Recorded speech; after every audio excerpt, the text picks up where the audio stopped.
All right, welcome to lecture 8, which is on groundwater quality, and we'll discuss about everything related to groundwater today.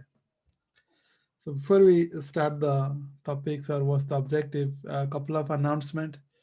Just to remind that homework 3 is due on this Friday at 11:59. You have to upload through Gradescope on CCLE. So take some times to uh, put some time to upload, because you can't just I don't know how long it takes to upload, but at least 5 to 10 minutes or something. Homework 4 will be released, that will on river water BODs, which is covered last week, last class, and also today's class on groundwater. That's not going to be due until next Friday. So every time I release the homeworks is typically due 1 week from that day. Solution to homework 2 will be posted and graded this week.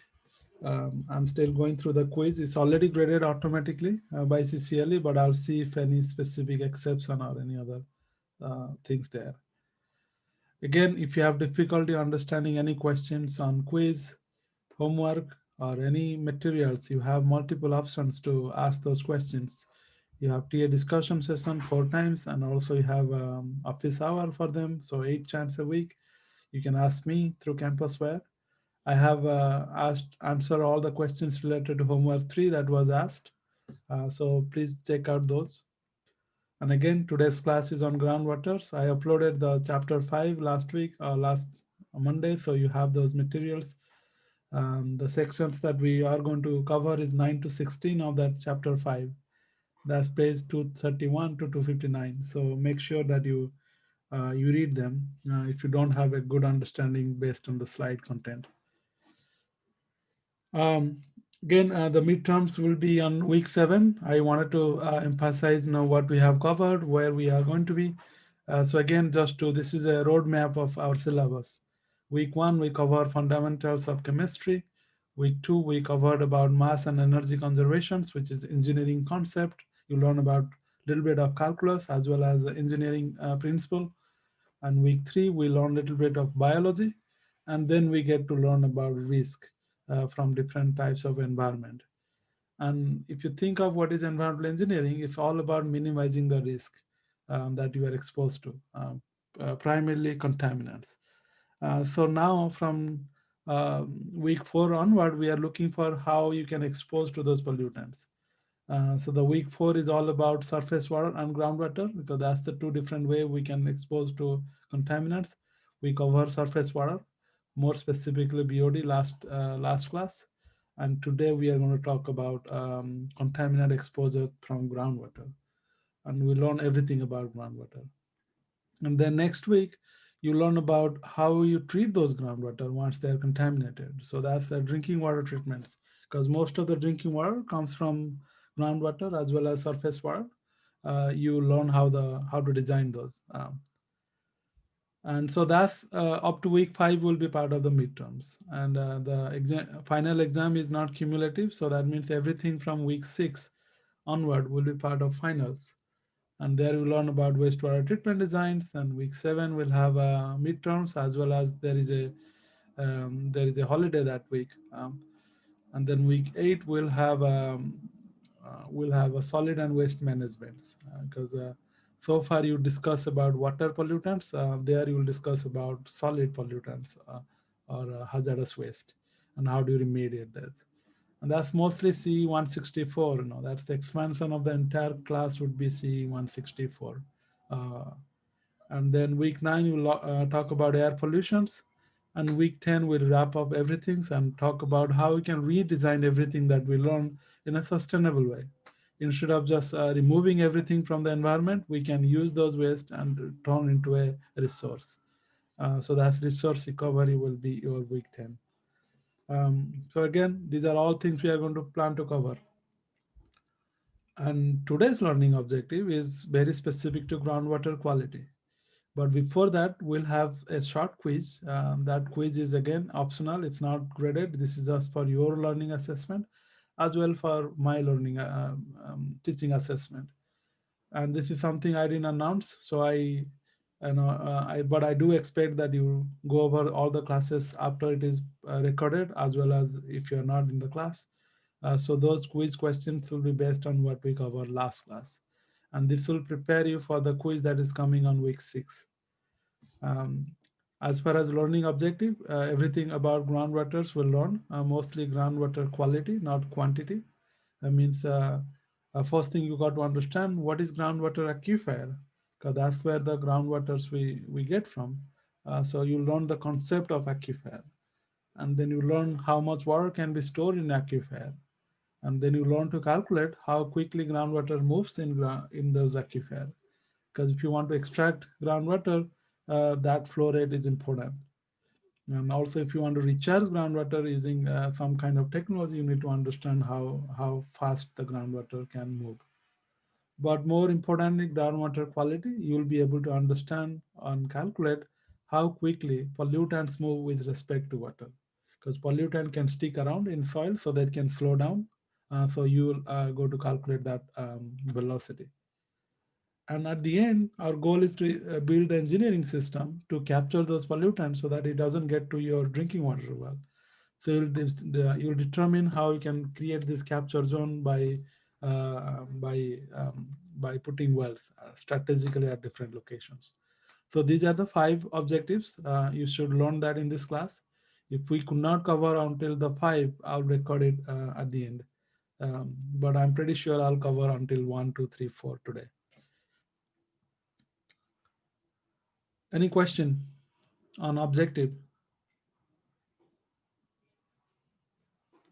All right, so this is again recap of the example quiz based on what we learned last class. This is for your learning assessment as well as my teaching assessment.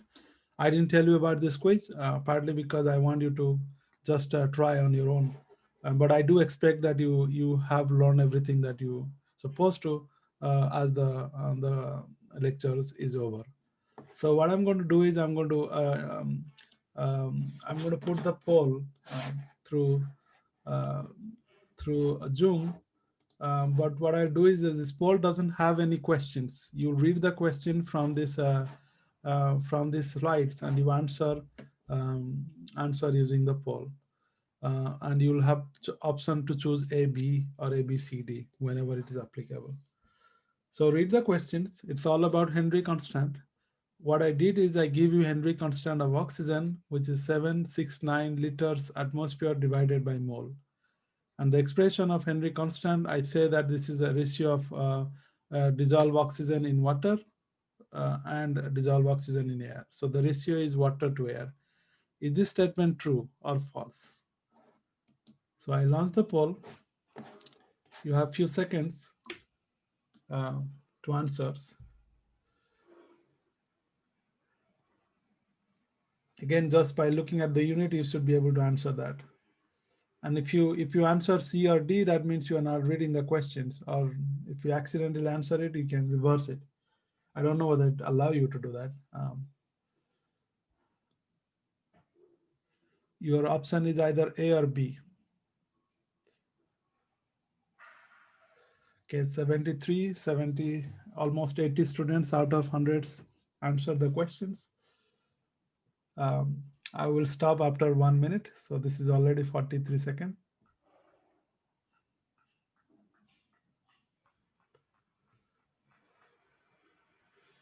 You have 8 seconds, a few of students remaining, around 20 students.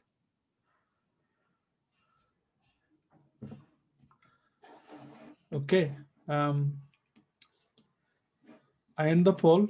I'm going to share the results. So as you see over here, most of you, I'm going to write it here. Number B chose by 76% of the students. Okay. And this is 23% of the students respond true. So this is response. You might wonder why 1% is missing. That's because somebody probably accidentally chose number D. All right, so let's see the answers.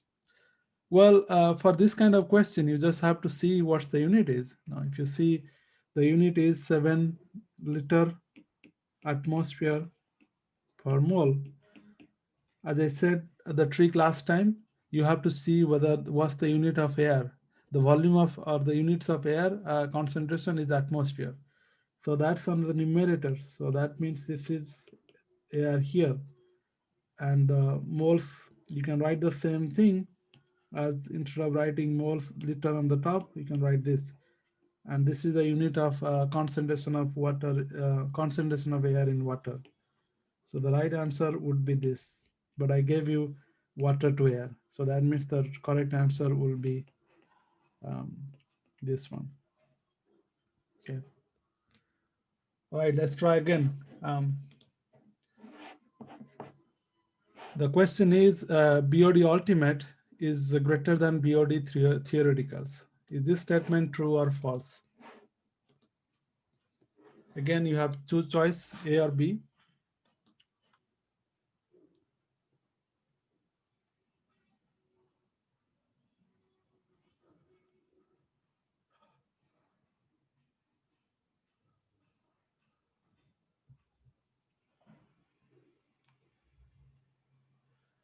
If you remember what is BOD ultimate is the maximum amount of organic carbon that could be degraded using oxygen and by microorganism. And BOD theoretical is basically based on the stoichiometry. Um, for instance, you can burn carbon to carbon dioxide. It doesn't have to have microorganism there.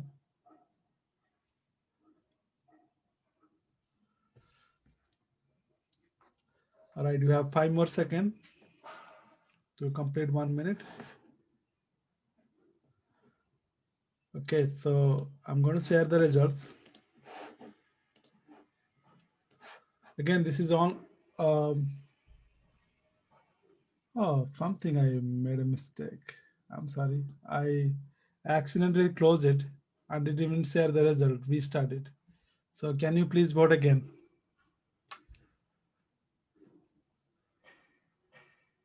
Should be faster because you have thought about it. This is by microorganism. Okay. The amount of oxygen required by microorganism. This is basically based on stoichiometry.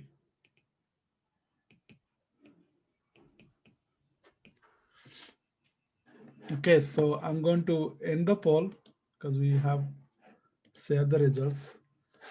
So 69% students says this is B, and 31% students says this is true. Well, think of this, obviously the correct answer is B. Okay. I'll tell why it is. So if you think of what is BOD theoretical, that means you are saying, let's imagine a plastic bottles. How much oxygen is consumed if you burn that plastic bottle? So that would be, let's say, whatever the organic carbon in plastic. Let's say this is plastic. Let's say 10. I'm just throwing a number. And then you need oxygen to become CO2. And you know that this is 10, so this will be another 10. So here it doesn't really matter whether microorganism can degrade or not. So this is the maximum possible energy or oxygen you need. But doesn't mean that every organic can be biodegraded. So again, this is biochemical oxygen demand. So biochemical means you cannot, hold on a second. I'm sorry, this is Jan. You cannot come here. Go. Interruptions. All right, so biochemical oxygen demand is that microorganisms have to degrade. So microorganism not possibly degrade everything because that's why plastic is there. So all the time BOD ultimate would be less than equal to BOD theoretical. So that's written on your slide. Okay, let's another poll. BOD degradation rate. Identify the terms that KD or BOD degradation rate doesn't depends on.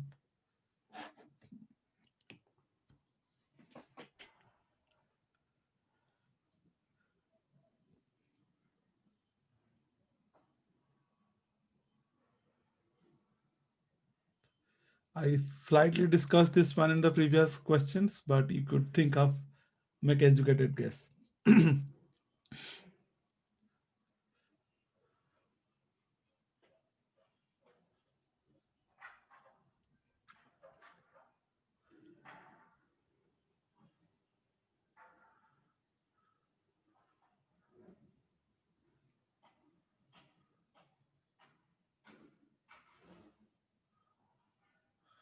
You have 5 more seconds before I close the poll.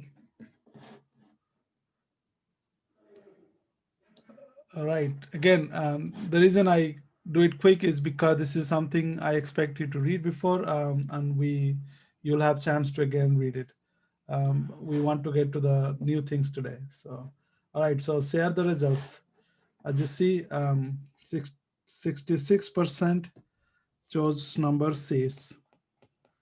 Then 13% students chose this one, and 11% chose this 4%. All right, so the question is what biodegradations of BOD or the organics is not dependent on.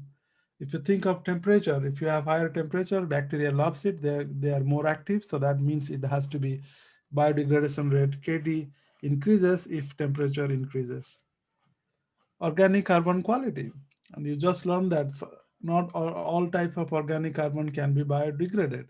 For instance, plastic cannot be biodegraded. That means it's important what types of organic it is. For instance, sugar are very easy to decompose. That's why you if you eat sugar you get energy. But if you eat something else which is hard to degrade, then obviously that will not consume oxygen. So that means this is the organic are more decomposable. That means KD will increase. If the quality is pretty bad, it's not degrading, then obviously you will not need that oxygen. A microorganism is the one who is degrading it. So obviously the microorganism type also important. If you're more abundant microorganism, they will degrade more BOD or faster. It's the water velocity that doesn't have to do with degradations because bacteria is just floating. They are just they have access to that. So technically, if you this is the least likely possibility. Okay. All right, last question.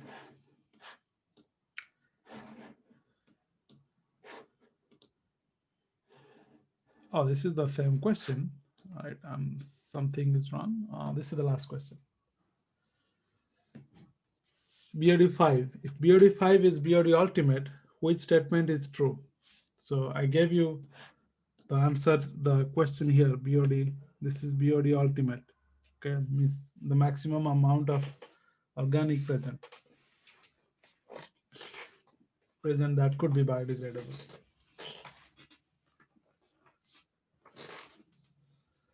This can be a little confusing questions, but this will make you think.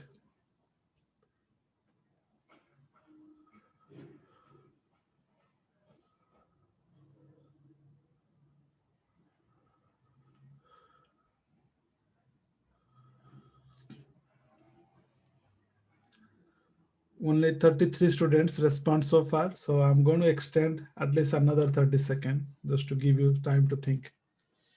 So a lot of times you can eliminate wrong answers. Okay.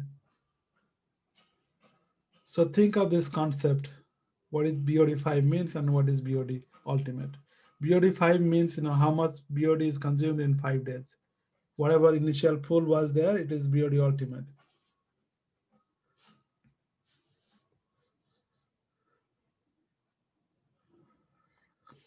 Okay, I see there are lots of confusion. So I'm going to stop it in next 10 seconds. So you can just choose any number that comes to your mind. It's really not right or wrong answer is not a factor here. This is all for learning. Okay, we have more than 90 students respond. So I'm going to end poll in 3 seconds. Okay, so as you can see, this is pretty distributed.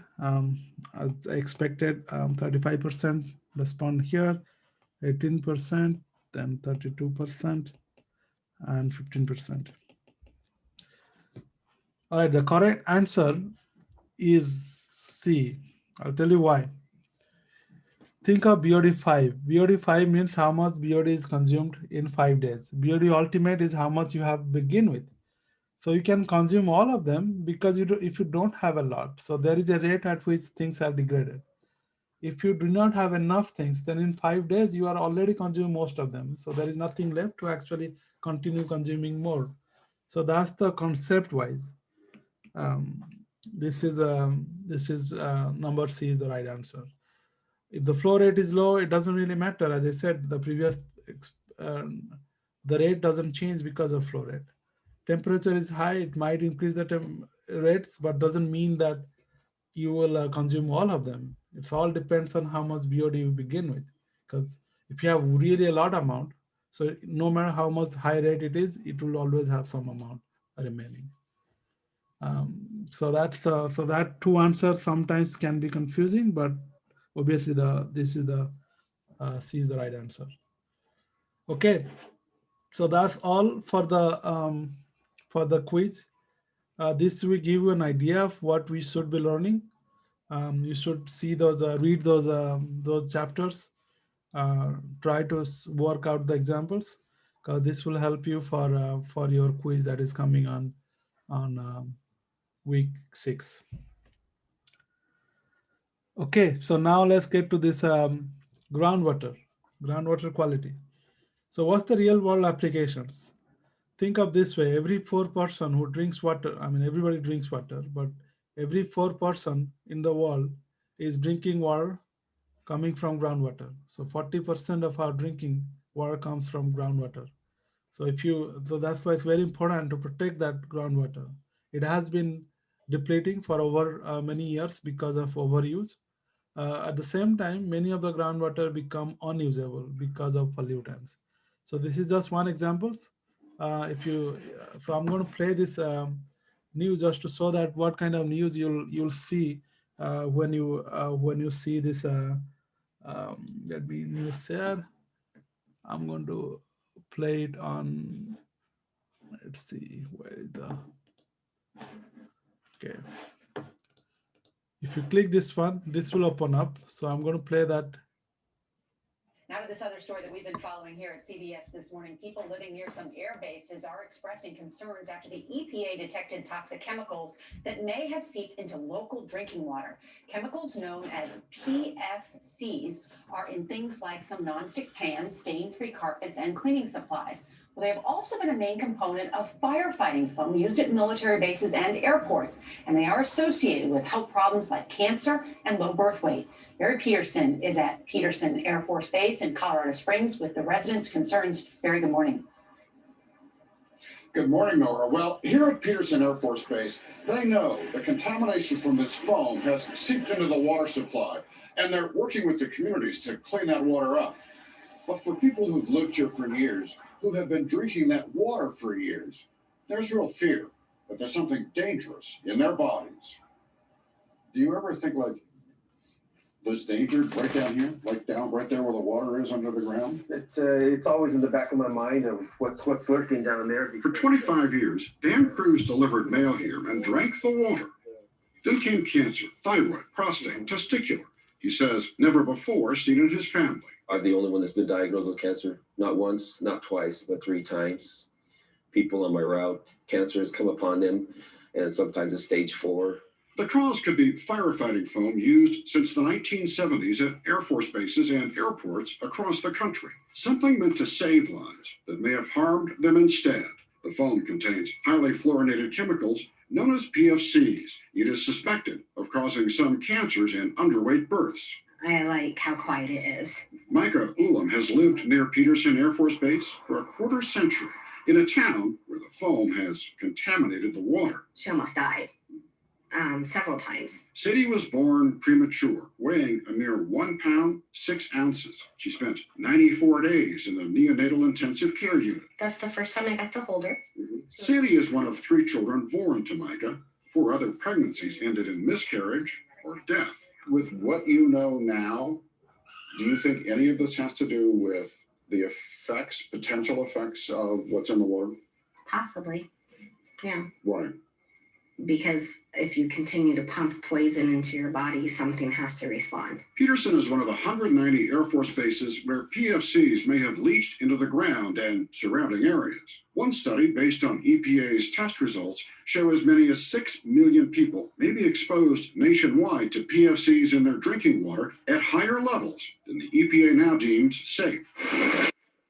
But more than 60,000 people in the communities near Peterson Air Force Base may be America's hardest hit. The EPA says anything over 70 parts per trillion could be dangerous. Some water they tested here had over 1,300 parts per trillion. And according to a proposed class action lawsuit filed against the foam manufacturers, it has caused serious medical conditions in hundreds of residents. One foam manufacturing company, 3M, says there is no merit in the health claims, adding they sold these products with instructions regarding their safe use and disposal, acted responsibly at all times, and will vigorously defend this lawsuit. But the Air Force has taken action, spending more than $4 million to provide bottled water and filtration systems.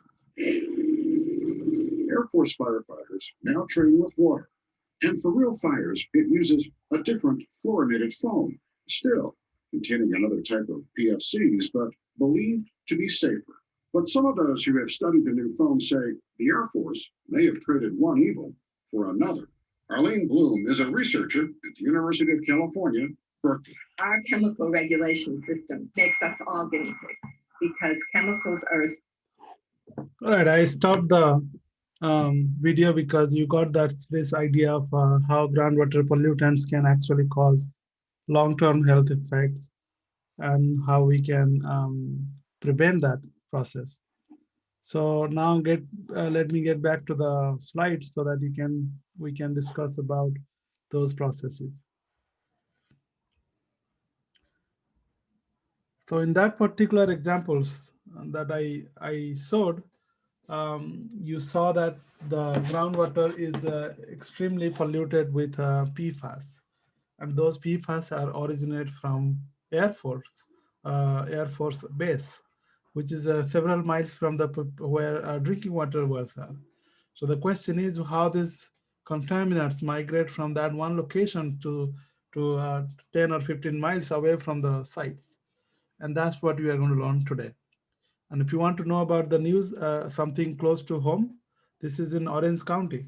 That's as you see, the news is recently in September, because there are many locations in Orange County which has been used for industrial areas or industrial applications, and those industry are long gone, but those operations created lots of oils and contaminants that dump into the ground, and over time they percolate into the grounds, and groundwater move those pollutants from the location of origin, all those locations, to moving these directions. So people living off those places, if they have drinking water well, they will be collecting, or might be drinking this water. So that's why, as environmental engineers, our job is to first assess it, how far the contaminants will migrate, and the next thing is to decontaminate them. So that's the remediation design, which is the next CE154, but we will also have a glance in the week 9. So that's the whole applications. Now that you know, let's get back to what is groundwater. Again, as I said, groundwater is a renewable source. The reason is groundwater is recharged by rainfall. So you have rainfalls at very upstream locations, and then that's where the water infiltrated into grounds, and then it migrates over long distance. For instance, the water we drink here is not coming from the water that in the surface here. That might be coming from Colorado. So it all depends. Many of the groundwater might migrate for thousands years before even is being taken up by groundwater well. And there are ways to do that. But we are not interested in understanding that process yet. Now, what we are interested is the pollutant mobility. So we'll skip most of the part related to water quantity.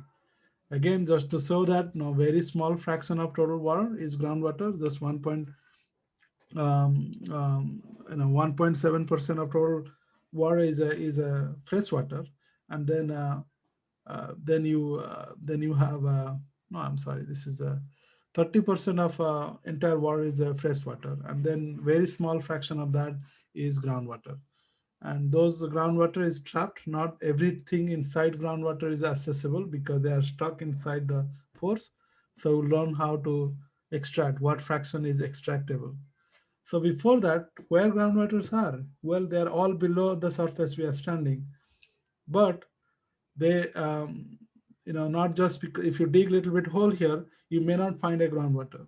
Some places, if you want to dig hole, like that's the groundwater well, you find groundwater way, maybe somewhere here.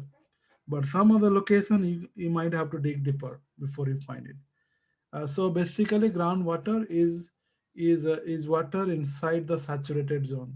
So if you when you dig a hole here, like this is called saturated zone. That means all the pores inside the soil are all filled with water. But unsaturated zone means some pores might be filled with air, so you don't have entirely filled capacity. So the transition between unsaturated and saturated zone we call water table. That means below that water tables, everything is completely saturated.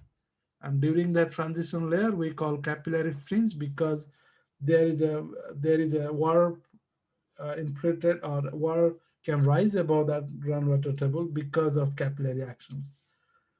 So again, these are some terminology. This is a soil, water or surface, and then this is vadose zone or unsaturated zone. Then you have capillary zone, then you have groundwater. And again, if you keep digging and digging, after a point you will not find any water. The reason is that might be confined bed, means it's a rock, it doesn't have much pores, so you will not have any water there. So that's we call confined bed. Okay. So these are different structure, geological structure that makes different types of aquifer.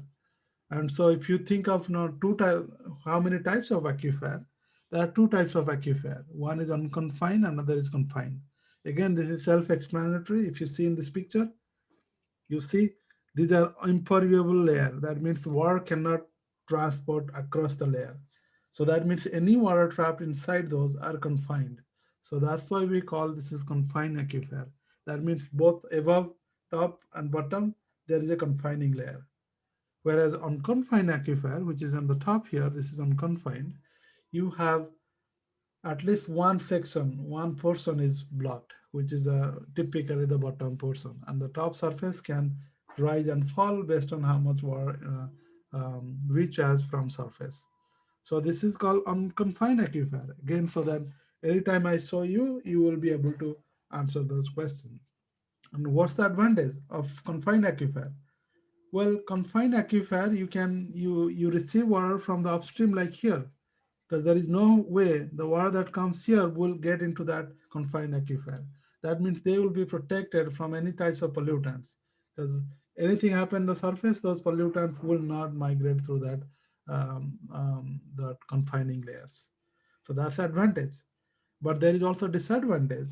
If you keep pumping on water from confined aquifer, it takes hundreds or thousands of years for that water to migrate. So you might deplete it very quickly. And if you just pump too much, then those water will be gone, and the space in between that zone will be vacuum. So that will create a pressure, it will collapse. That means you might be removing that pores that could be refilled forever. Okay. So these are the different things that applied, but we are not going to go through that process. But that's the reason you need to understand confined versus unconfined.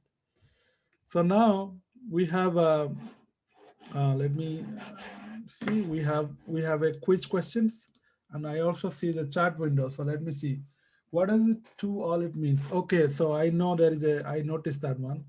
Let me see that the screen. There are text here that's missing because I paste the figure there. So it says permeable enough to all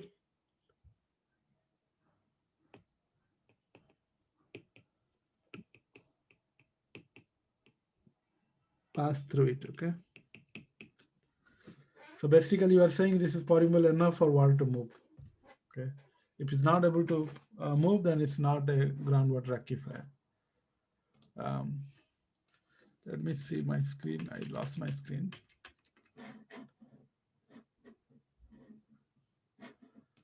Okay, so let me launch the poll.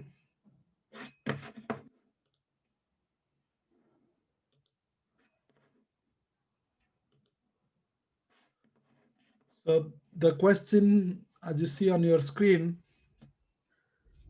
which aquifer would be influenced by rainfall at the local level? Is this confined or unconfined?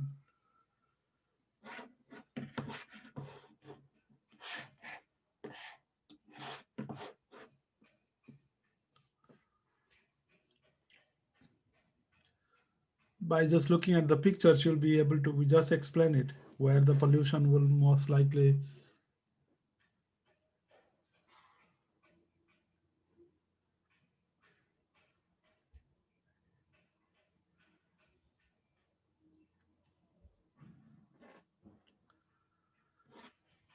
Okay, you have 10 more seconds to answer these questions before I close the poll.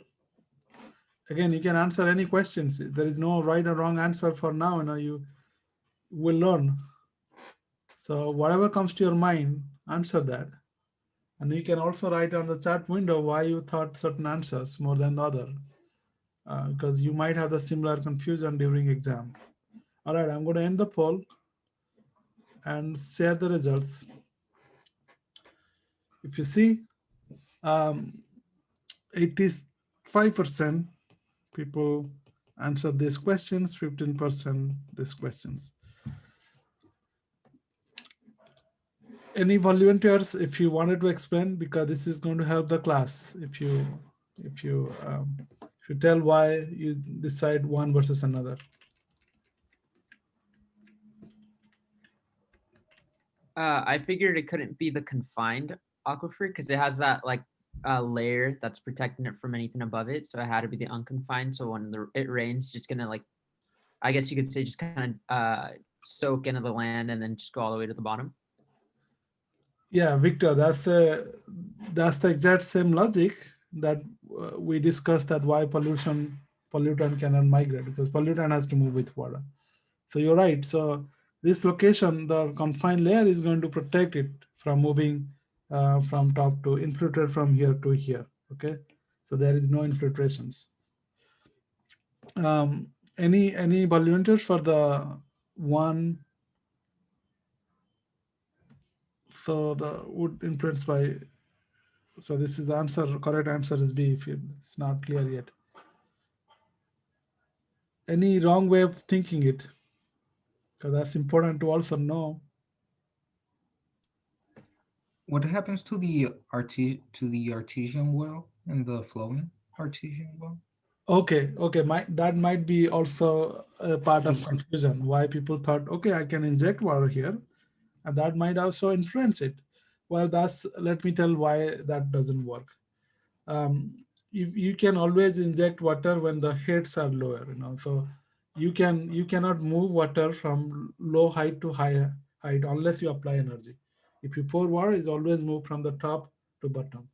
So artesian well, what it does, you just dig the hole deep enough here, and the water tables in that aquifer is here. Okay, so that's the height. It's like you are raising a cup and have a tube connected all the way to the bottom.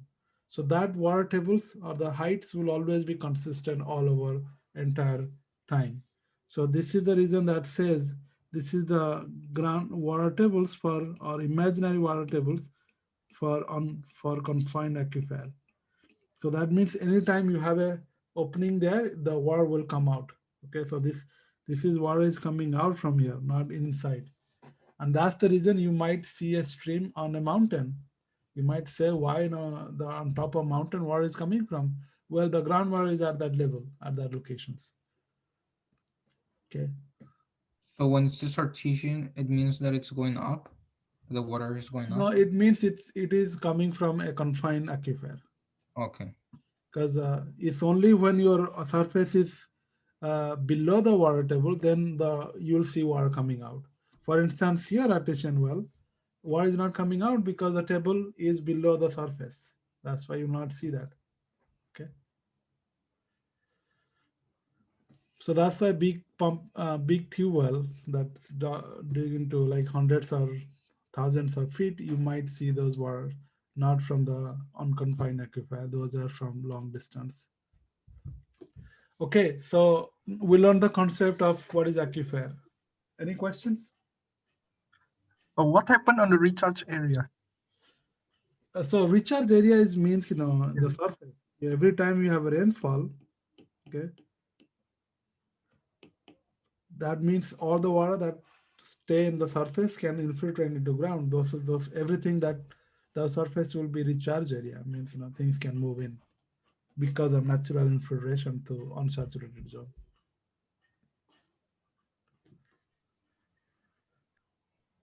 Okay.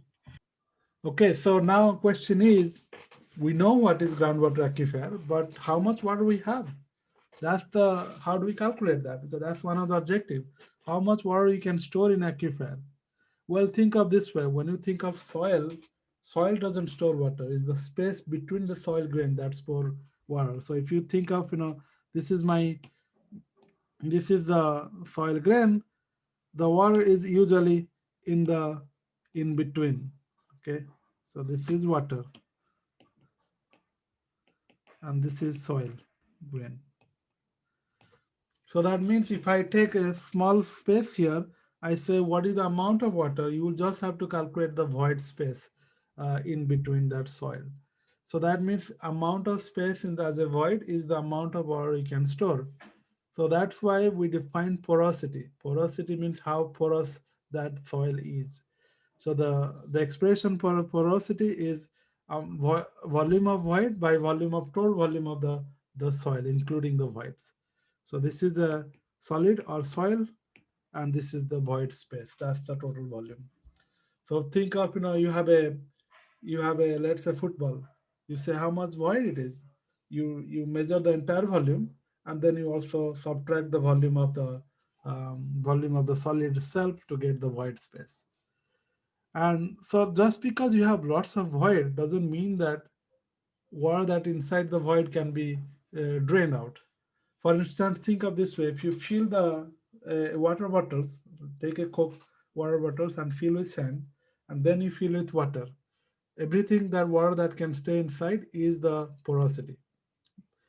So now you can drain it out by just putting upside down or making a small hole. You'll drain most of the water. But if you redo the same thing, adding a lots amount of soil and then do the same experiment, when you drain it, you're not able to drain a lot of water. The reason is if the void space is pretty big, water is not hold tight. So that means you can drain by gravity. So that's water that is the specific yield. The amount of water that can be drained naturally without applying any pressure is called a specific yield. That's the amount of water that you can extract from aquifer. But remaining amount of water that you can't extract is specific retention. That retention depends on the spore space. If your spore space are very small, that spore space will water will hold by capillary. So that means if your particle size becomes smaller and smaller or clay, that means it will hold uh, lots of water. So if you combine those together, specific yield with specific retention, you account for every water inside ground. So that's why you can see this equation. Porosity is a specific yield to specific retention. And specific yield is basically amount of water available for your use or extractions. That's why many groundwater, they retains lots of water, but you can't extract them. So it's not economical to extract groundwater from them. So now that you know, I just explained that there are materials, all you have to look for is that porosity or the particle size. The clay, by definition, anything less than 7.2 micron is clay. That's the size. Okay, sand is typically around 100 micrometers to 2 millimeters. And gravel is greater than 2 millimeters. Okay. Then sandstone basically is a big stones and there are very small fractures. That's why the porosity are very small. So this is arranged in terms of pore space. Okay. And so that means if you have more space, you have more porosity, you have more water that can be stored. But only a small fraction of that can be extracted. For instance, as I said, in the sand, you have 25%. 25% of the entire volume can be extracted. But if you think of sandstone or let's say limestone, only 2%, because that fractures in the limestone is very, very tiny that hold the water very tightly. But what is interesting is that clay has 45% porosity, but it has very specific, very low specific yield. What's the reason? Here you have a materials which has lots of pore space, but you can't drain them out. The reason is the answer is here, the particle size. Because clays are very small particle size, imagine like very tiny. So they are arranged in a very, very tightly manners. That means the space between those particles are so tight that water is held very extremely because of capillary pressure. So that means water will not be able to extract unless you apply or pressure or vacuum exceeding that capillary pressures. So that's why clay would not be a right materials if you want to store water and extract them later. In fact, if you think the impervial layer just we discussed, that impervial layer many times are clay because of that particular reason, because it doesn't really let water move as quickly. So now that you learn, let's see how well you learn that answer. So I'm going to again launch a poll. Which types of accumulated material would have high storage capacity? I gave you all the options A, B, C, and the answers are you can use the tables to answer that questions. I asked which type of aquifer material would have high storage capacity. That means it can store a lot of water.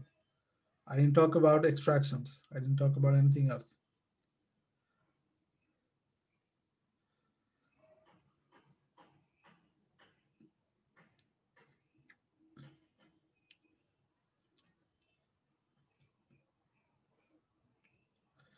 You have 20 more seconds.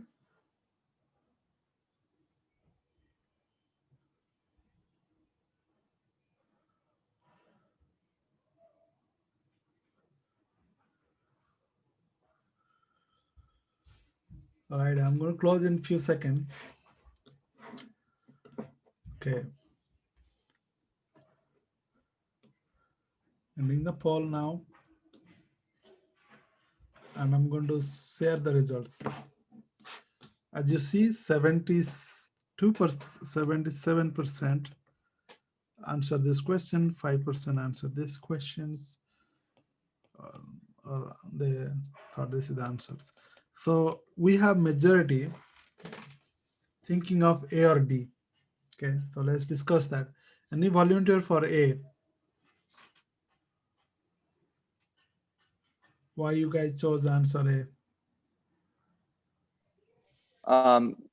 Basically because the specific yield was the highest, so the most it can also retain the most water, but it can also drain the most water. Okay. Out of all the other options. Okay, well, Daniel, that's the right answers. But let me explain a little bit now. Maybe what I say high storage capacity, all I'm asking is porosity, because I don't ask anything whether you can actually remove or not. I didn't say highest extraction capacity. I say high storage capacity. So all you have to check is which one has highest porosity. So that means sand will, if you see, sand has 34%. So if you're filled with a sand, that 30% of that entire volume can be filled with water. If you go for granite, in fact, that's the opposite. It's only 1%, because granite is pretty solid. It doesn't have much porosity. So that means you can't really have high storage capacity. And if I ask the same question at clay, your answer will be clay. Because I asked the storage capacity. I didn't ask, can you extract or not? But if I say extraction capacity, then you just look at the specific yield. All right, so now that you learn all these questions, let's see, how we can apply this concept to actually solve a question on the midterms. So this question about specific yield for an aquifer of sand having characteristic given on table 11, which I pasted here. So we talk about sand here. What volume of water would be stored in a saturated column with cross-sectional area equal to 1 meter square? So I'm talking about an area with 1 meter square. So this is 1 meter, this is 1 meter. And the depth of 2 meters. So that is 2 meter. Okay. Is asked how much amount of water is stored. So, and how much water could be extracted. So again, anytime store, that is porosity. I'm asking what is the porosity of that space. And how much water will be extracted? That's basically I'm asking of specific yield. Okay. So let's figure it out now. I'm asking in terms of volume. So porosity of sand from the table is 34%. So that means 34% of this entire space is porous. And specific yield is 25%. So that means 25% of the entire volume of the entire area, it can be drained. So you just have to calculate the volume of that 34%. So let's say what is the total volume? Volume is area times height or depth. Area is 1 meter square and height is 2 meters. So that become 3 meter cube. And I ask what is the amount of area that can be or is stored. So that basically That's 2 meter.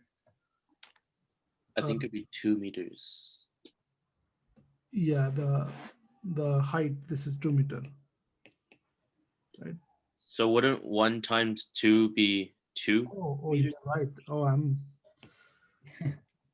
Thank you. I didn't even realize that. I'm just adding up. Okay, 2 meter cube.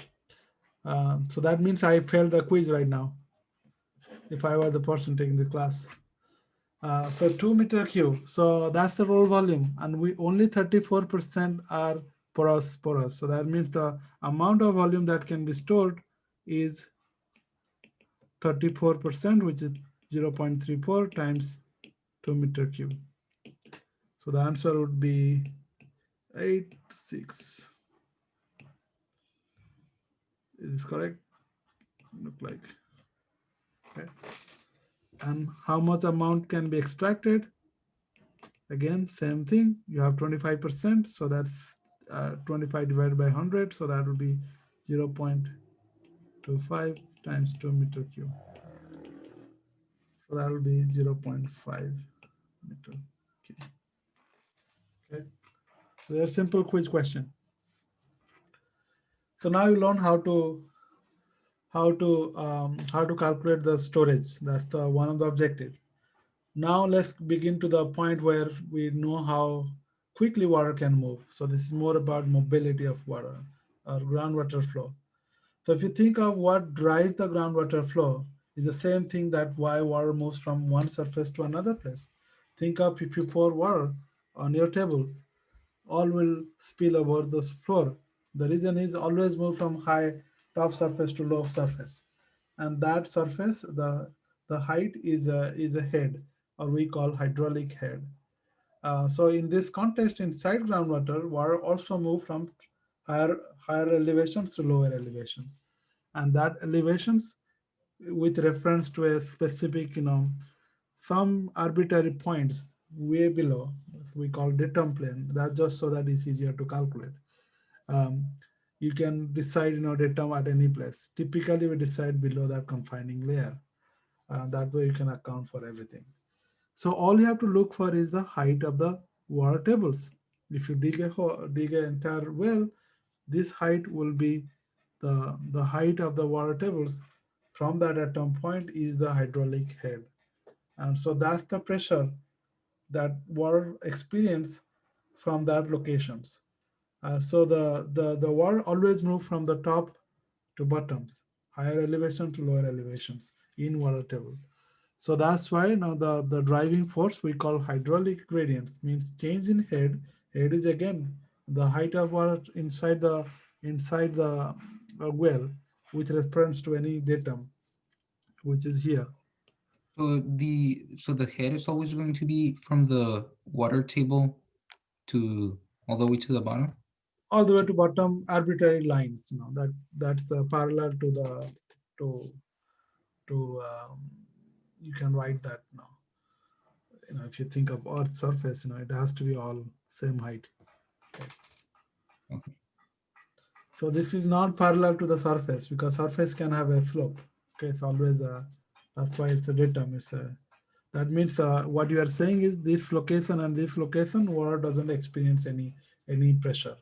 They will be always same theoretical height. Okay, so the hydraulic gradients means change in head, the amount of pressure that released per unit distance between those 2 points. So here L is this distance. So if you're looking for here, this is L, the distance between two wells, if you're calculating the flow between those wells. So you can write this one in a very simple way, dH by dL. That means change in head with respect to change in the distance, horizontal distance. Okay. So this is the driver. So that means if your dH is 0, no flow, because there is no pressure, no motive for the water to move. It's like this: if you have water at the same height, you will not be able to transfer water from another. Only once you raise it to top, the pipe will flow from another one to another. So this concept can be used to calculate the amount of flow rate. I saw that's the force, but the force doesn't mean that this is going to be the amount of flow. So Darcy's law Darcy's laws, the expression over here is used to calculate the flow rate. Question.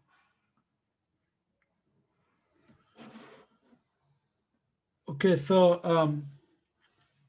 what that means is amount of flow that you can receive in a well is a function of hydraulic conductivity, is the ability of that aquifer materials to conduct or let the water pass through it, times the head difference, the hydraulic gradients, and the area.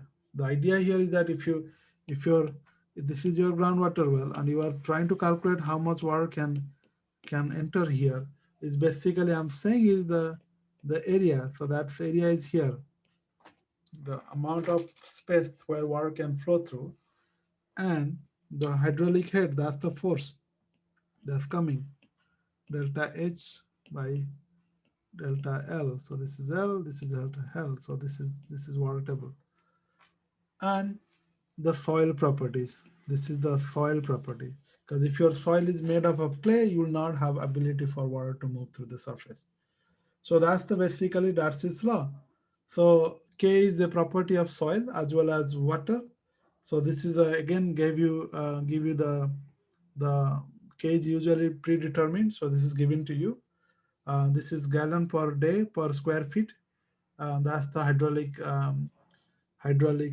head unit. So if you think of the unit of K here, that will be Q divided by K and A. I'm sorry, Q divided by A. The reason is DH over DL, that's the same. H is the length scale, L is the length scale, so there is no unit. So that means flow rate is volume per time and area. And volume, so that means your unit will be volume per time per area, or you can write this is, if you write volume is a length type Q, area is length square time, you'll get this one as length over time, or like velocity. Okay, so that's the unit.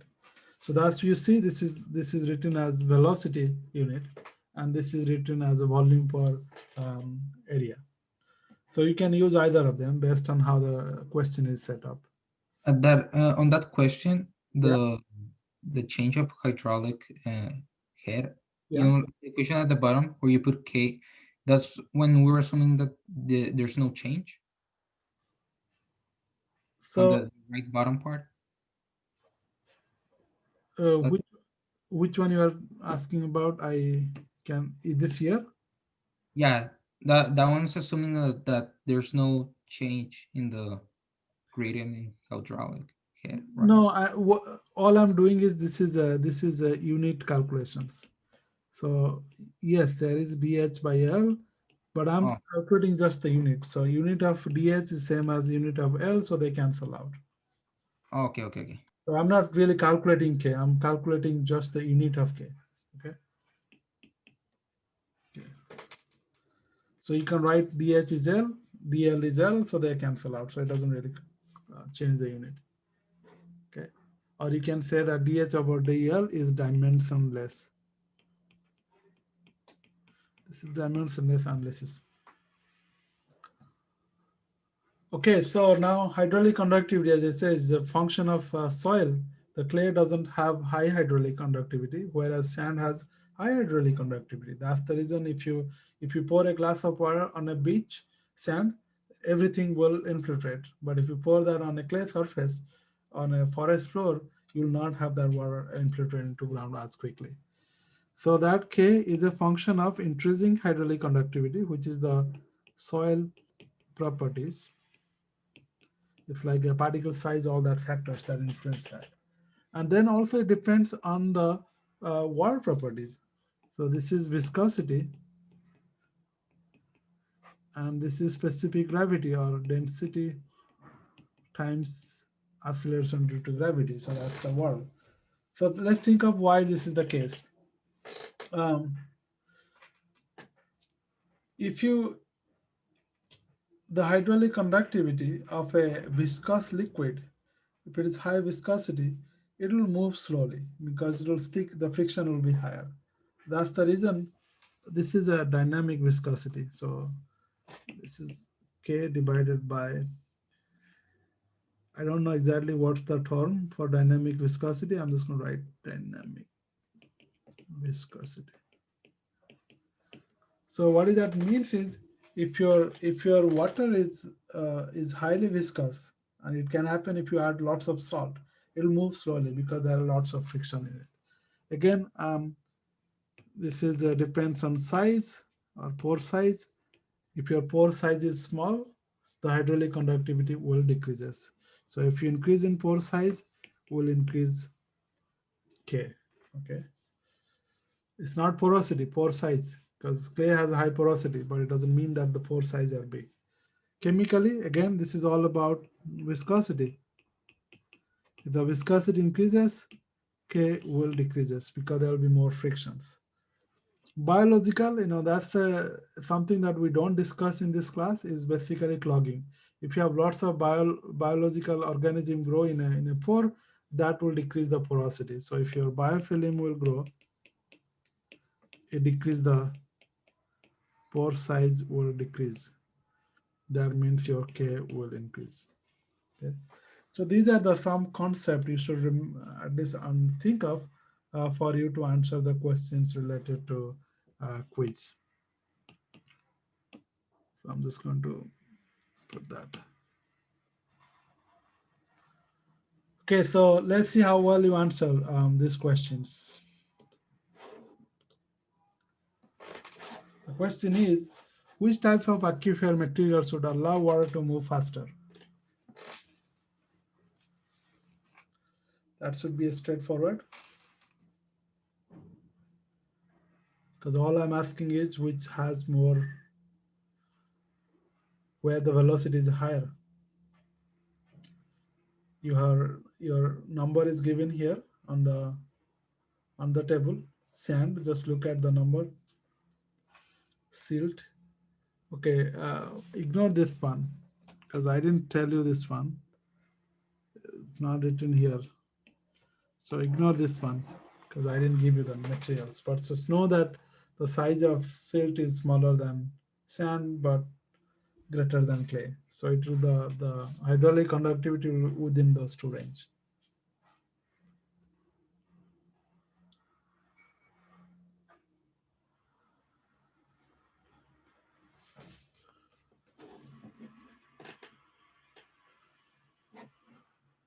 Okay, I'm going to end poll in 5 seconds. Again, these are all anonymous. I'm not really looking at who answered what. No, this is not even matter. It's all about having the discussion here. But this should give you also idea of how to think when you read or what to read in your reading materials. Because a lot of things you are hearing for the first time, so you may not grasp it immediately. But if you read those, all right, I'm going to share the results. 82% answer these questions, and then this is 4 and 8%. Okay, the answer is sand. If all you have to look for is, as I said, where the water moves faster, all you have to look for is hydraulic conductivity. So this is what you are looking for. Wherever K is high, water moves high. The velocity will be high. Because K, the unit of K is velocity. So let's look for sand. Sand is 41. And then clay is extremely small, 0.004. And limestone, so I'm going to write here 40, 0.004 meter per day. And limestone is 0.041 meter per day.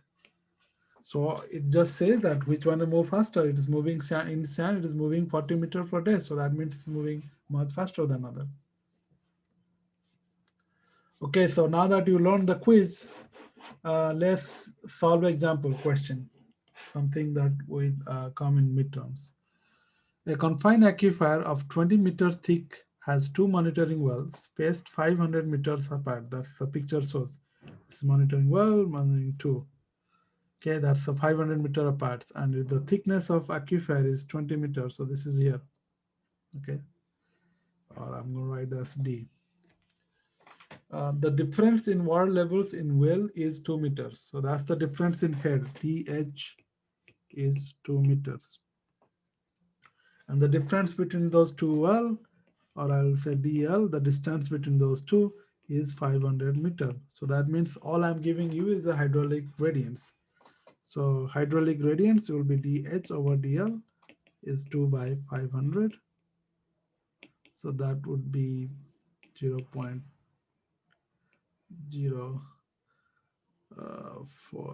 Is this correct? 2 by 4 is 0. Maybe this is the one. So that's the slope. That's how you decrease. The hydraulic conductivity is 50 meter per day. So I gave you 50 meter per day. What I ask is estimate the rate of flow per meters of distance perpendicular to the flow. So I'm saying that you have aquifer with a 2 meter depth or 2 meter depth, and I'm asking you can go for 1 meter width. So I'm asking what is the flow rate through this area. So I'm just giving you the area. The area is 2 meters times 1 meter would be 2 meters square. And I'm asking what is the Q. Again, Darcy's law, if you see a couple of minutes ago, we discussed Darcy's law is here. Everything else is given. You just have to calculate Q. So Q equal to K dH over dl, hydraulic gradients time area. So K is 50 meters per day times dH over dl is unit dimensionless 0.004 times area is 2 meters square. How did you get the area again?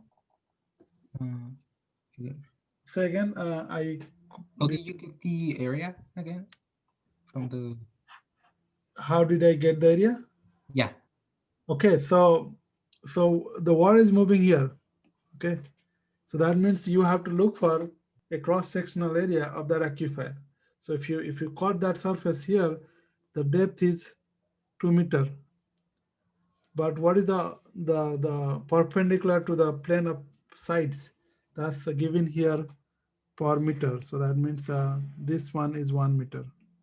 So I'm saying that if you take a block of 2 meter deeps and 1 meter across, that how much water moves through that doors of that much height. So this is 20 meter. I'm sorry. I made a mistake. So this is 20 meters, not 2 meters, because D is so this is 20. So that means it's a 20 times 50 times 0.004. So we're to assume, since it doesn't tell us that it's that it's 1 meter, that it's a unit area. No, it says basically. there flow rate per Oh, meter distance. It does say here. Got it. Thank you. Okay. So that's here. Okay. And 20 meter thick is here. Okay, so 50 times 20, so that would be 1000. So that will be 4 meter cube per day. Okay, did I make a mistake? 10, yeah, that should be right. Okay, any question here? All right, so now you know how to estimate the flow rate. Again, this is a flow rate, amount of water that can move it. But your goal is to estimate the velocity of water. So the velocity of water is basically, this is the flow. You know that velocity of water is flow rate divided by surface area. So that means if you calculate velocity, Darcy's velocity, that will be Q over A. You know Q equal to this number. TH, all these things over here. So you divide that, area cancel out. This is the Darcy's velocity. So Darcy's velocity is not the actual velocity of water, because here what it says is entire area is letting water pass through it. But actually water moves through only the small pores. So only the small fraction of that entire area is allowing water to move. So if I draw that figure again, this is the 2 meter, 1 meter wall, you have soil here, okay? So if you think of these are soil, water cannot pass through the soil, so water only move through this area, okay? Water cannot move through this one. So that means you are accounting a lots of area that you should be. Think of like a garden hose. If you take a garden hose and just you open it out, water will move at certain speed. But if you put your thumb on top of it, you are decreasing that area, the speed will increase. So that's why the seepage velocity will increase if you have the smaller and smaller pore area. Because because of conservation of mass, all the liquid has to pass through that smaller area. So that means it has to speed up. So that's why the actual seepage velocity or the true velocity of water. So this is true velocity of water is you have to account for that pore space part of the area. That means you have to divide by porosity. So based on Darcy's law, you can calculate if you know all these factors. If you know porosity, divide Darcy's velocity to porosity, you will be able to get the actual speed of groundwater. So if you substitute that value, this is the formula for speed of groundwater. So now that you have the formula, let's solve the question. Suppose the aquifer in the example, the one we just solved, has become contaminated upgradients of the two wells. Consider the upgradients well as a monitoring well, whose purpose is to provide early detections of the approaching plume to help protect the second drinking water well. So what is moving this? This is monitoring well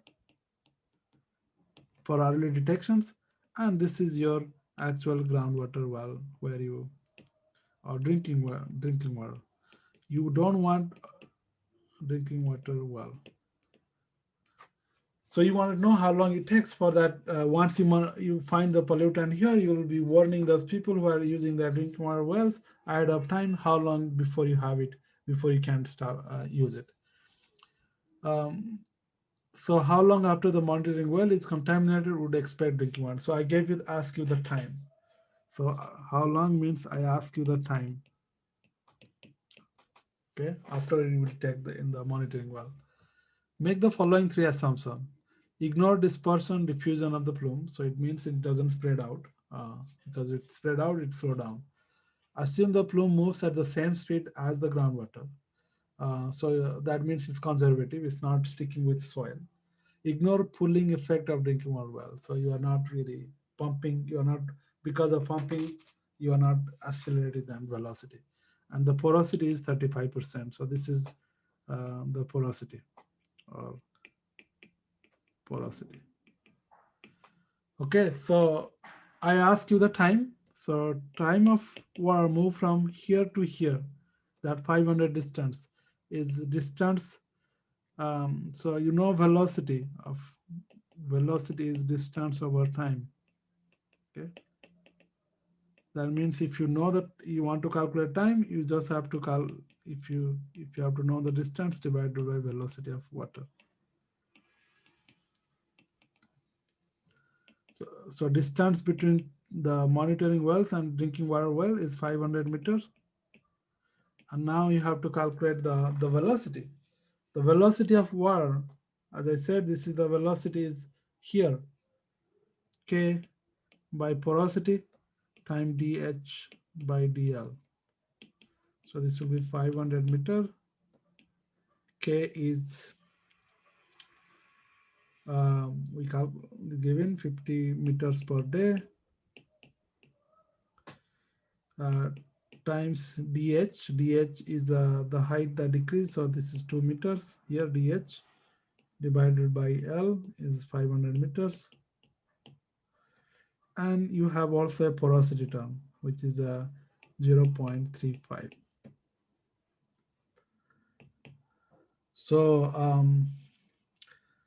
if I calculate, I'm not going to calculate, but I'm going to just write the unit cancel out, meter cancel out, the day goes there. So this will be you can use calculators to find the value, but that will be in terms of days. Any question?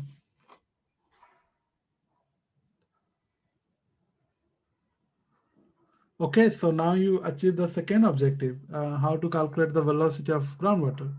So I gave you one example here. It's a similar questions. So you should try that on your own, and also ask questions on campus where if you could not, you have difficulty in answering these questions. Again, this will be a short question on midterms, similar questions. You just have to plug the value and get the answers. So I'll not try it because I already solved it. Now we get to the point where we said how long the contaminants move. So far, what we assume that contaminants is not sticking with water, ground, soil, or contaminants are not removed by any other reactions. But that's not true. If you put any oil on soil, oil will stick with soil. So that means if you pour water with if you take, let's say some amount of dirt and fill it in a container and pour oily water on top of it, you will see less of a oil percolating through at the bottom. The reason is some of the oil from water will stick on the soil. So that sticking reason is because contaminants will slow down or will not move. So that's why you have to account for that effect. And second effect is also dispersion. What we assume so far is water is moving very quickly and it's not spreading across because of the dispersion. Dispersion is a process where, if you think of, you have to pass through a class and there are many obstacles, you can't move straight line. You'll start deviating from your usual straight line path. So that's also dispersion. That's what happens in a groundwater. Because of all this obstacle of small pore, they will move through, they will just go through like this. So advection is because of velocity and dispersion is because of blocking and diffusion. So usually it's very hard to know whether it's a dispersion or diffusion. People combine them together. So that's basically spreading. Okay. Advection is basically things move faster because the water move faster. So these are the two processes that can make contaminant move. But there are processes that could also remove pollutants. One is adsorption. Adsorption means sticking on the soil. And then you also learn in the first couple of classes redox reactions and degradations. These are already these are also applied here. For instance, these are all redox reaction given here. Okay, what it does, it can degrade the contaminants as it moves. If it degrades the contaminant, the concentration will decrease. So that means it's the concentration that you expect will be much smaller, or the font with a similar concentration will take longer time to move. So here what I'm going to discuss is adsorption, because that's something we have not covered before. Adsorption is a simple concept. As I said, if you take a soil, if you take a container and you have water, this is the way for me to show this is a water table. And then there are a lot of pollutants. And then what you do is you want to remove those pollutants. You add some of the dirt or some kind of solid material that can absorb. So this is let's say solid materials. Okay, so this is solid materials. Okay. So what will happen is your all the pollutants will start moving towards the soil and get stick there. So that's called adsorption. So if you mix them together after a point, the contaminant concentration in water will decrease to become certain value. So after a point, that equilibrium, this is the contaminant concentration. Contaminant concentrations in water after absorption, because not everything can absorb, because that's the thermodynamical pressure. Like same thing, all oxygen cannot dissolve in water. Same thing, some amount will always remain in water, and then some amount will be in the soil. So this is concentrations in soil, contaminant concentrations in soil. If you think of unit of contaminant concentration in water, this will be milligram or mass of contaminants, milligram of contaminants per liter of water. Okay. If you think of concentration of contaminants in soil, that will be milligram of contaminants. In soil, you cannot have volume or the liter, so it's usually mass, so it's a kilogram of soil. Okay. It turned out that they are proportionally related when there's a linear adsorption. So that's why this equation is given. It says that if you keep adding more and more pollutants, if you draw a graph like this, if you keep adding more and more pollutant concentrations, the more and more of those contaminants, more fraction of them will move to soil. So that means you can get a straight line. And the slope is KD. Okay. That's typically assumed for many groundwater pollutants, and this is particularly true if the concentration of pollutant is small. Because if you have concentration of pollutant small, then there are enough site for adsorption to occur. For just now, just remember these equations, because you learn all detail about this process in CEE153. Here, just to know that concentration of pollutants in soil or amount of contaminants absorbed in soil is dependent linearly on concentration of pollutant remaining in the water. So again, this is at equilibrium. That means the concentration is not changing with time. Okay, there is no time factor here. The reactions, it's like a steady state adsorption. So that KD, adsorption amount of pollutants, is also a function of organic carbon, because most of the pollutants we discuss in groundwater is organic pollutant, and they stick with organic. That's why instead of looking for entire soil, we look for how much organic materials in the soil, because these are the things adsorb. So this is called fraction of organic material, organic matter in soil. Okay, and KOC is affinity of contaminants to organics. So FOC is a function of soil, because how much organic is there, and KOC is a function of the chemical itself. So the KD depends on both soil properties as well as the contaminants of concern. Some contaminants are more sticky. So more sticky means KOC is high. Okay. All right, so these are the concepts. Let's apply this one. So if you see the understanding of this particular concept, let me Which of the following factor would not affect contaminant velocity in groundwater? Okay, let me see if oh, this is a question you cannot answer until we get to the next point, but let's see whether you can guess it right or not. Think of reason why contaminant velocity will decrease. It's because of adsorption. So you have to think what affects the adsorption. You can eliminate the one that cannot be explained. There will be a mathematical term that will explain it very clearly. So for now, just let's intuitively think about it so that you know next slides how this is related.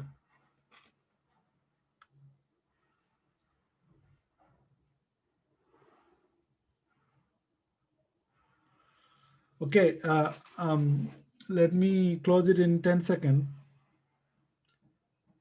Again, just answer whichever that comes right away to your mind, then we'll see.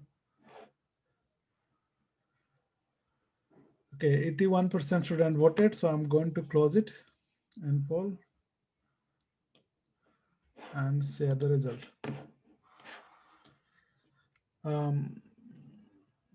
44% respond this one, 37% this one, 2% this one, 17% this one.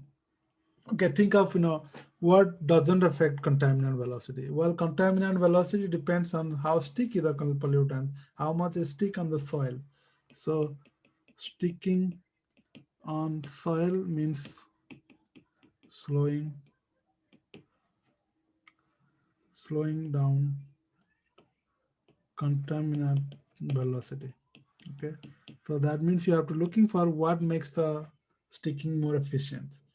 So that means think of sticking will more efficient, as I said, but we just learned here KD depends on organic carbon fraction. So that means this cannot be an answer. Then think of another factor. It stick with soil. So that means how much soil that pollutant can find. It depends on how porous the soil is. If the porosity is more, that means less of a soil. That means there are not enough soil to stick around. So that means this might not be a factor. Bulk density is basically amount of soil in a volume of water, a volume of the entire soil. So bulk density is, this is the mass of soil divided by volume. Total volume, including soil and space, is bulk density, or it's a term that we didn't really introduce, so that it might be a difficulty for some of you. Porosity, we know that this is volume of void volume divided by total volume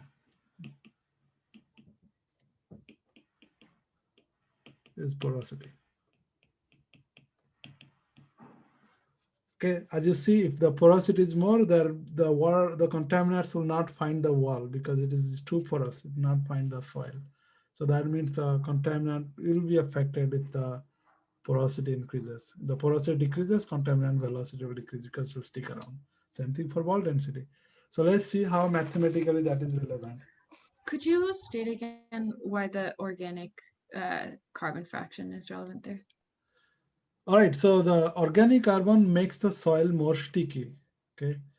Because soil, the contaminant doesn't really absorb on every soil material. Soil is a heterogeneous stuff. It has clay, it has some iron oxide, it has some like a sand or silica. But the organic, what they love is to stick with another organic materials. So that's why a lot of times when you think of oil transport, all that, people always look for how much organic your soil is. In fact, that's the reason if you wanted to filter a lot of pollutants, you add compost or organic debris on the soil so that it stick all the organic pollutants from the soil, from contaminated stormwater. So think of organic as a powerhouse that can make the ability, or it makes the soil more attractive for the organic pollutants. Okay, thank you. Okay, so let's see how we can use all this concept that you just learned in a mathematical way.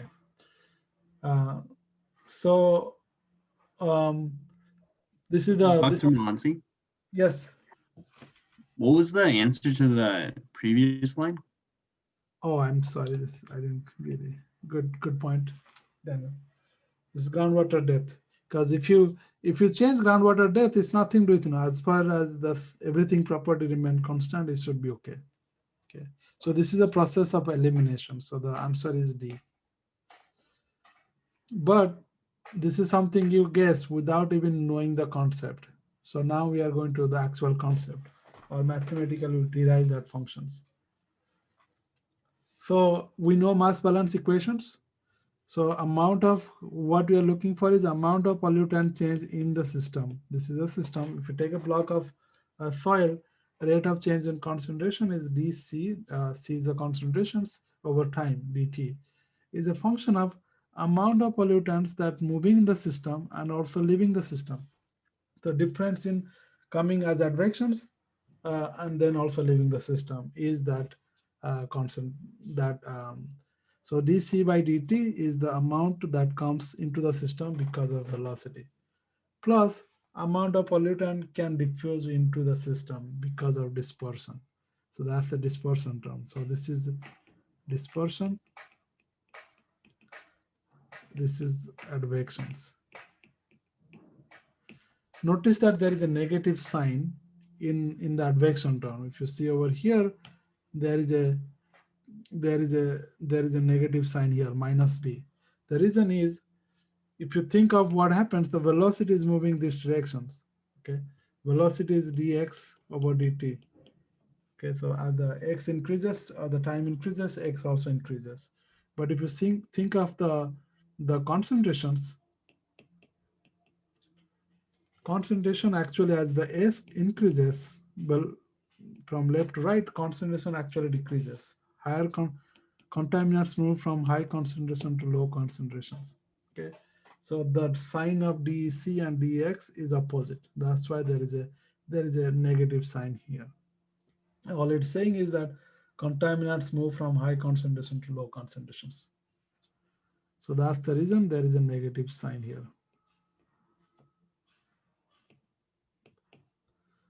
Negative sign in advection terms.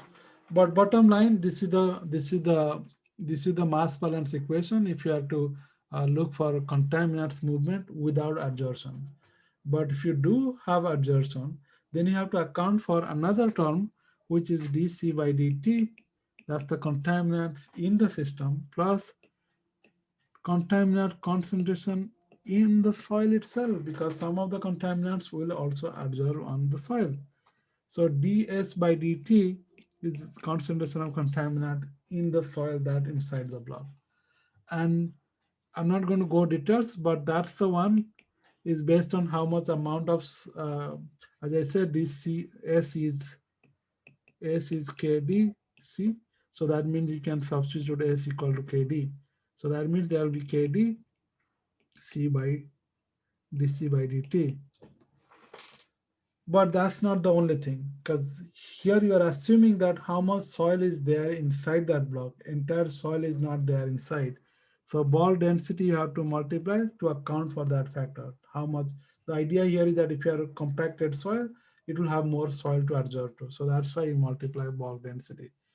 And then of the same way, the porosity can also decrease the amount of soil inside the system. So that's why you have to put the porosity at the bottom. This is just a concept. Now we can derive that, but that's the scope of time. Just remember this one. ds over dt, you can transform that to concentration of contaminants in the water. So if you substitute that here, you get this term over this time, and then you bring the entire factor. This entire term is called retardation factor.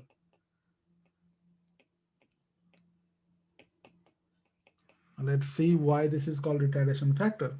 Because if you bring that one here, this entire term here, R, what it's saying is, if you compare these two, this is for conservative pollutant, or you can say that water velocity, and this is for pollutant.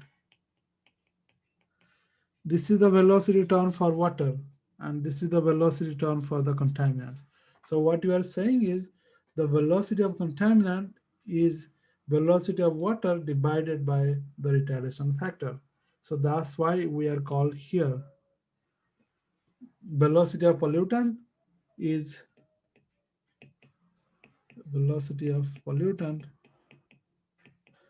basically velocity of water divided by some constant, which is called retardation. That's why I call retardation factor. And that's the reason here. And that retardation factor is this. So what it means is velocity of contaminants will be slowed down because of all these factors in these particular equations. As you see, in this equation can be written 1 plus ball density times KD can be F4C times KOC, because that's written before, and porosity. So if I ask you what affects the contaminant velocity, all this term, ball density, fraction of organic carbon, KOC, which is a function of contaminant, and porosity. And that's exactly the quiz I asked you before that, so that you start thinking conceptually. And this is mathematically we derive that the expressions. So again, we discuss all this. Why it slow down? This is just to show that if you are non-absorbing pollutant, it will just go quickly. If it is a absorbing pollutant, it takes longer time to show up, and the peaks will also decrease. But let's use that example. Let's use this particular concept to solve one question, and then we can end this class. Professor, the velocity on the equation, that was the one that doesn't say pollutant. Is that the one for the velocity of water? Or So this is velocity of water. Okay. That's the exact velocity of conservative solute. That means it doesn't stick. That means it moves exactly same as water velocity. Okay. Okay, so here just to show that there are many types of pollutants. You can find those in the tables in the just some reading materials. Those pollutants have some specific gravity, means what's the density, and it has also some solubility. Okay, how much a pollutant can soluble in water. So you may be using those concepts to solve some of the questions. So I'll encourage to read it. So let's solve the one question. Suppose 1 meter cube of Aquifer is contaminated with 30 liters of trichloroethylene. So what I'm saying is Aquifer, the volume of Aquifer is 1 meter cube. And it is contaminated with 30 liters of trichloroethylene. So the TCE, that's our contaminants. Volume of TCE is 30 liter. So liquid pollutants. The aquifer has a porosity of 0.3. So the porosity is 0.3. That means 30% of the entire 1 meter cube is void or can be filled with water. Groundwater moves through it with an actual speed. So this is the velocity of groundwater, this V, not Darcy's velocity. Velocity of groundwater is 0.03 meter per day. And TC has a dissolved concentration equal to 10% of its aqueous solubility. So you are saying the concentration of TCE is 10% of the solubility. Okay, that's again, solubility is not given here. That's why this table is important. So if you see TCE, trichloroethylene, this is TCE. Okay. And the solubility is this one. So TCE concentration in that water would be 0.1, 10% is 0.1 times solubility is 1.1 times 10 to the minus 3 milligram per liter. Okay. So that would be, okay, so if you multiply that, it should be 0.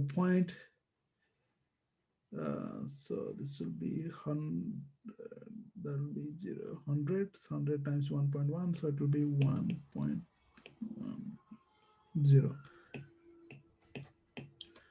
110 milligram per liters. Okay, that's the concentrations. So it says find the mass of dissolved TC and mass of undissolved D Naples, or the same TC. Because you have 30 liters of things spread into the water. Okay, you are dump all the 30 liters. And so first of all, you have to see how much of it actually dissolve. Well, some of those 30 liters will dissolve in water. If you know the concentration of TCE, which is we calculated, and you know the amount of water inside, you can calculate how much total amount of TCE dissolved. So if I answer what's the dissolved TCE, mass of TCE in dissolved will be concentration of TCE times volume of water.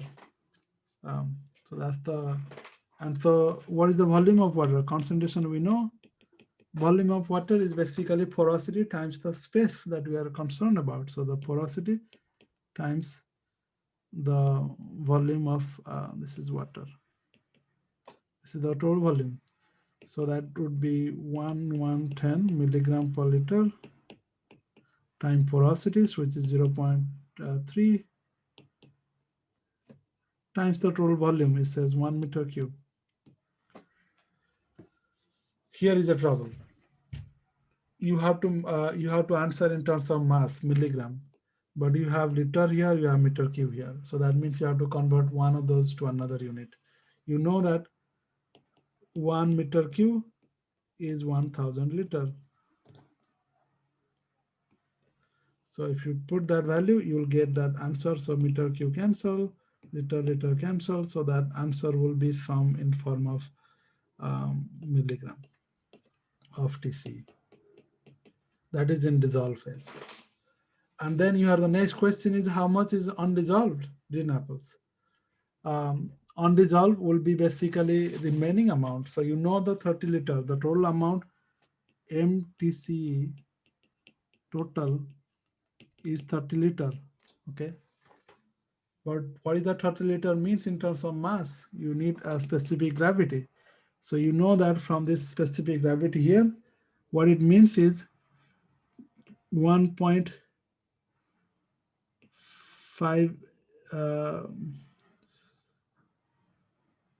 so specific gravity means this is a 1.47. That means if you take 1 liter of TC, it will be 1.4 times 47 times the weight of water, 1 liter of water. So that 1 liter of water is 1 kg.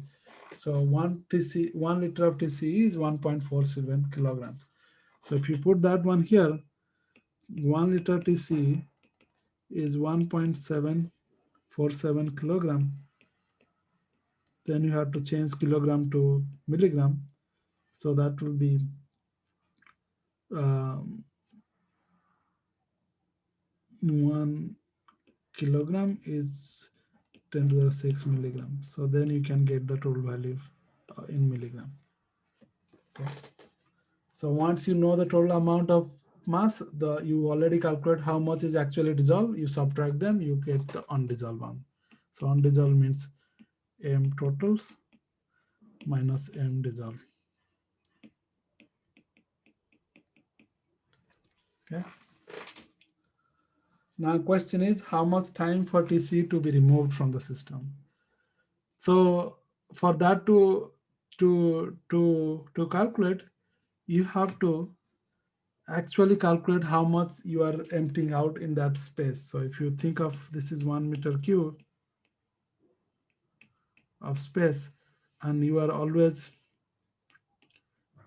the rate at which the water is the clean water space pass through the system is 0.03 meter per day, and this is 1 meter cube. So that means you could think of the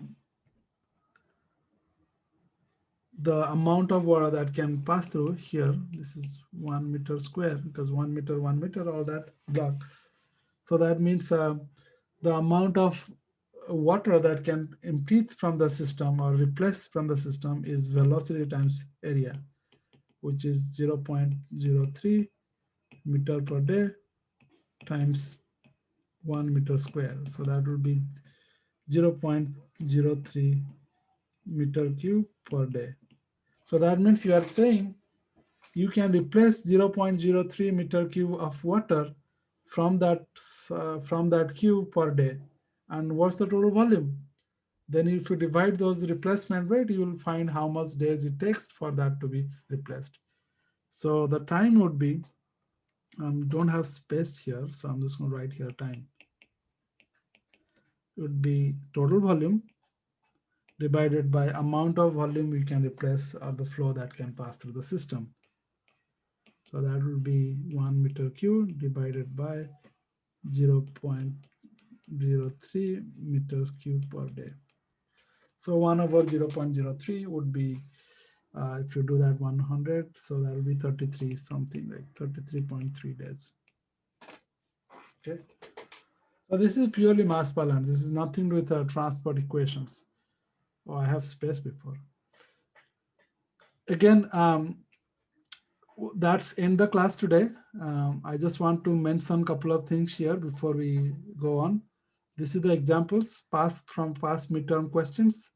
You will be using the retardation factor equations, 1 plus rho b, KOC, FOC divided by porosity, and velocity of contaminants is velocity of water divided by retardation factor. Usually retardation factor is more than 1. So if you know these things, you can always calculate. You already know how to calculate Darcy's velocity. You also know how to calculate retardation factor because this is given.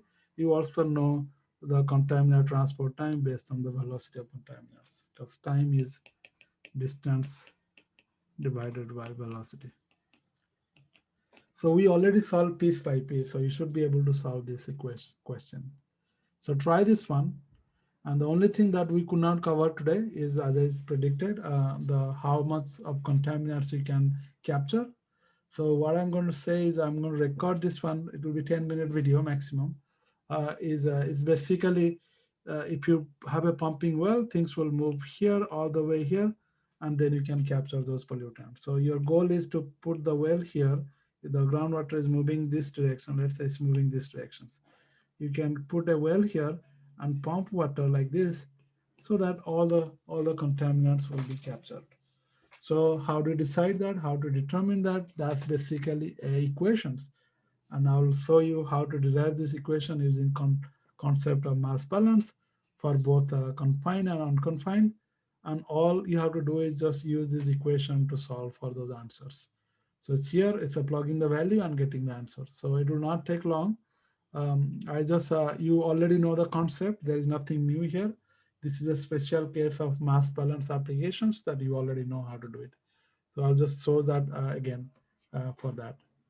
With that, I would say this class, what I need to cover is end. Any question? I just wanted to ask when the next homework is going to be posted. Okay. Because this homework is due on Friday, I usually release on Wednesday.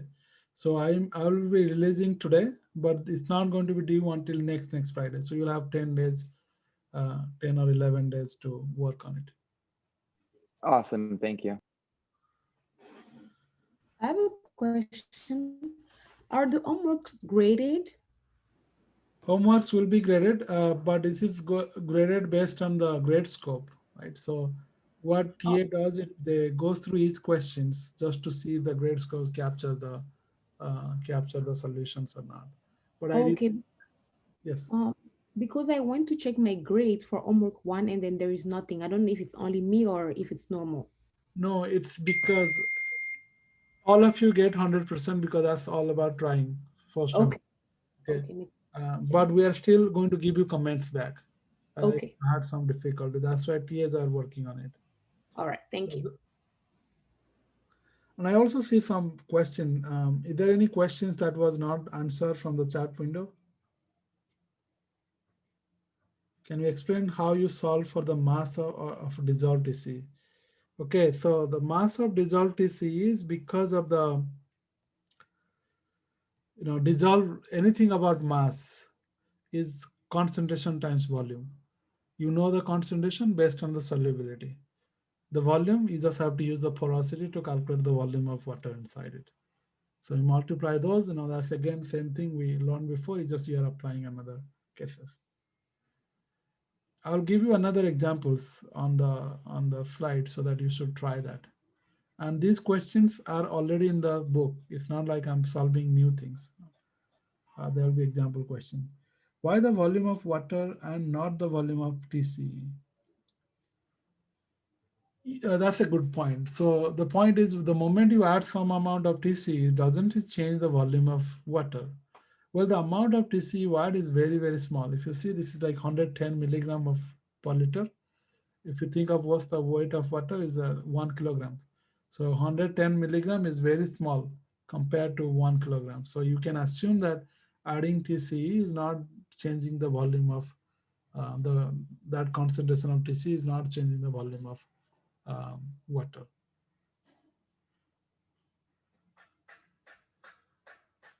Any other question? All right, so you have a great weekend. I'll release the homework and prepare well for the quiz that is coming on the week 6th. That's you still have a couple of weeks, but I want you guys to see all those slides and prepare like this. That's why I put this example quiz today, just a practice for you. And we'll also post some of the quiz questions on Campusware. You should be able to you should discuss there. And I'll also post some more questions from midterms or homework in last year on Campusware for you to try, which is not part of the slides, but I'll put it there so that you can just for having discussion. Okay. All right, so I'm going to stop recording.